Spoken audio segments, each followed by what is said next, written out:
Hello friends, एक बार फिर से स्वागत है आप सब लोगों का मेरे यूट्यूब चैनल में। आज हम लोग पढ़ने वाले हैं 9th क्लास का एक चैप्टर, और इस चैप्टर का नाम है रीच फॉर द टॉप। ये इसका सेकंड पार्ट है और इसका नाम है मारिया शारापोवा। ये एक बहुत ही इंस्पायरिंग स्टोरी है जो हमें हमारे जीवन में बहुत कुछ करने के लिए इंस्पायर करती है। तो चलो करते हैं इस शानदार वीडियो की शुरुआत। मारिया शारापोवा की अगर बात करें तो उनकी जो शानदार स्माइल है और उनकी जो ग्लैमरस अट्रैक्टिव क्लोथ्स हैं, उनको देखने के बाद में कोई भी ये कह सकता है कि उनमें कुछ डिसआर्मिंग है। डिसआर्मिंग का मतलब यहाँ पे है अट्रैक्ट करने वाली बात है, और यही जो उनमें विशेष बात थी, उसी बात ने उनको दुनिया के विशिष्ट लोगों में शामिल कर दिया। और मंडे 22 अगस्त 2005 को वो टेनिस वर्ल्ड की जो महिलाओं का जगत है उसमें नंबर 1 पे पहुंच गई। और ये जो सारी घटनाएं घटी है, ये बहुत लंबे समय में नहीं घटी। अगर पहले के बीते हुए समय की उनकी बात करें तो ये साइबेरियन बोर्न टीन एजर जो है, उसको लगभग 4 साल लगे प्रोफेशनल ट्रेनिंग में, ताकि वो इस पीक पे, इस टॉप पे या दुनिया के नंबर 1 के स्थान पे पहुंच पाए। हालांकि इतना जल्दी से उनका जो असेंट यानी जो सफलता का ग्राफ ऊपर चढ़ा, वो भी इस कम्पिटिटिव वर्ल्ड में अगर हम लोग बात करें तो ये जो जर्नी है उनकी, वो लगभग 9 साल पहले स्टार्ट हुई थी।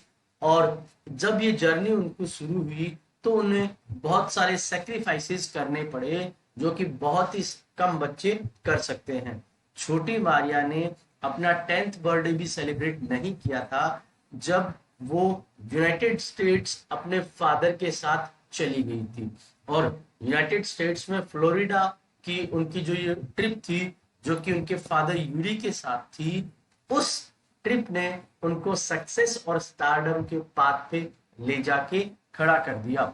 लेकिन इस सफलता के लिए उन्हें 2 साल तक दिल को तोड़ देने वाला जो सेपरेशन है, जो अलगाव है, अपनी मदर येलेना के साथ में झेलना पड़ा था। उनकी मदर जो येलेना है, उनको किसी प्रकार की वीजा रेस्ट्रिक्शंस के कारण से साइबेरिया में ही रुकना पड़ा।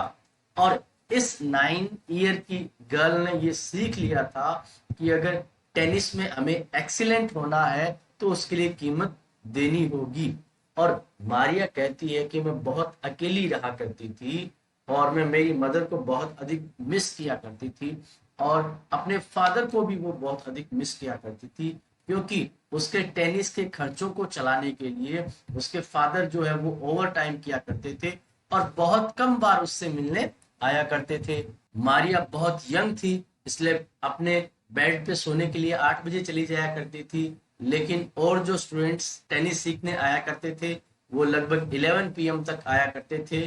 वो उसे जगा देते थे और उसको ऑर्डर देते कि रूम को साफ करो, और बहुत सारे काम उससे करवाया करते थे। इन सब चीजों से वो डिप्रेस होने के बावजूद अपने आप में मेंटली टफ और डिटरमाइंड हो गई कि मुझे अपने गोल को अचीव करना है। और उस समय उसने अपनी खुद की केयर करना सीखा, और उसने कभी भी क्विट करने का इरादा नहीं बनाया, क्योंकि वो जानती थी कि मुझे क्या प्राप्त करना है और मुझे इस दुनिया में अपने आप को साबित करना है। और वो कहती है कि जब आप कहीं से भी नहीं आते हो, आपके पास कुछ भी नहीं होता है, तो आपके अंदर एक हंगर होती है और आप डिटरमाइंड होते हो। उस समय पे आप किसी भी प्रकार की ह्यूमिलिएशन, अपमान और इंसल्ट को बर्दाश्त कर सकते हो, क्योंकि आपके सामने केवल एक ही चीज होती है, और वो होता है आपका ड्रीम। आप अपने ड्रीम के लिए कुछ भी कर सकते हो, और यही मारिया ने इस दुनिया को बता दिया। आज भी मारिया के अंदर वो टफनेस देखने के लिए मिलती है, और इसी सफलता की कुंजी के कारण से उन्होंने 2004 में विंबलडन का वुमेन सिंगल्स का जो क्राउन है उसको प्राप्त कर लिया। और उसी के साथ साथ में अगले ईयर में वो नंबर 1 बन गई टेनिस के अंदर। उनकी जो जर्नी है साइबेरिया के फ्रोजन प्लेन्स है, उनसे दुनिया के नंबर 1 प्लेयर बनने तक लोगों को बहुत अधिक प्रभावित करती है। लेकिन वो कहती है कि मेरी जर्नी में सेंटिमेंट्स की कोई जगह नहीं है। और मारिया शारापोवा ये भी बताती है कि आज मैंने जो कुछ अचीव किया है और मैंने जो कुछ खोया है वो बलिदान वास्तव में इसके लायक थे। मारिया अपने आप को बहुत अधिक कॉम्पिटिटिव बताती है। वो कहती है कि मुझे जो कुछ भी करना होता है मैं उसके लिए बहुत अधिक हार्ड वर्क करती हूँ, ये मेरा जॉब है और यही सक्सेस के लिए मेरा मंत्र है। हालांकि मारिया शारापोवा अमेरिकन एक्सेंट के साथ वर्ड्स को प्रोनाउंस करती है, इसका मतलब अमेरिकन लोग जैसे इंग्लिश बोलते हैं वैसे वो बोलती है, लेकिन फिर भी वो गर्व से कहती है कि वास्तव में मैं एक रशियन हूँ। और सारे डाउट्स क्लियर करते हुए वो कहती है हाँ मैं रशियन हूँ, मैं मानती हूँ कि यूएस जो है वो मेरे जीवन का बहुत अधिक बड़ा पार्ट है, लेकिन मैं रशियन सिटीजन हूँ और मेरा ब्लड टोटली रशियन है। और अगर रशिया चाहेगा तो मैं उनकी तरफ से ओलंपिक्स खेलूंगी।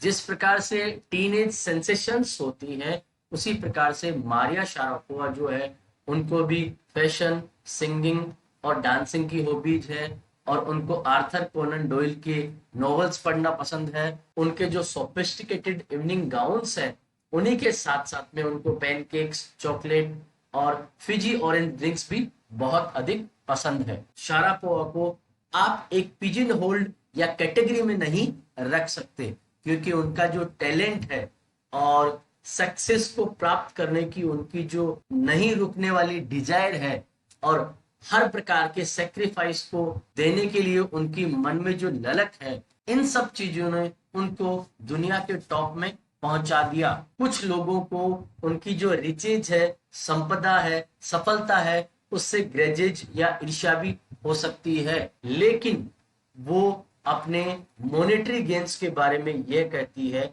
इसका मतलब उन्होंने जो पैसे कमाए हैं या कमा रही हैं उनके बारे में ये कहती है हाँ पैसा एक मोटिवेशन है क्योंकि टेनिस एक बिजनेस है और स्पोर्ट है, लेकिन मेरे लिए सबसे मोस्ट इम्पोर्टेंट चीज जो थी वो थी नंबर 1 बनना और यही मेरा ड्रीम है जो मुझे आगे की तरफ बढ़ाता रहता था। दोस्तों मैं उम्मीद करता हूँ ये वीडियो आपको पसंद आया होगा। इस क्लास के अन्य वीडियोस को देखने के लिए प्लीज हमारे चैनल को सब्सक्राइब करें। Thank you so much.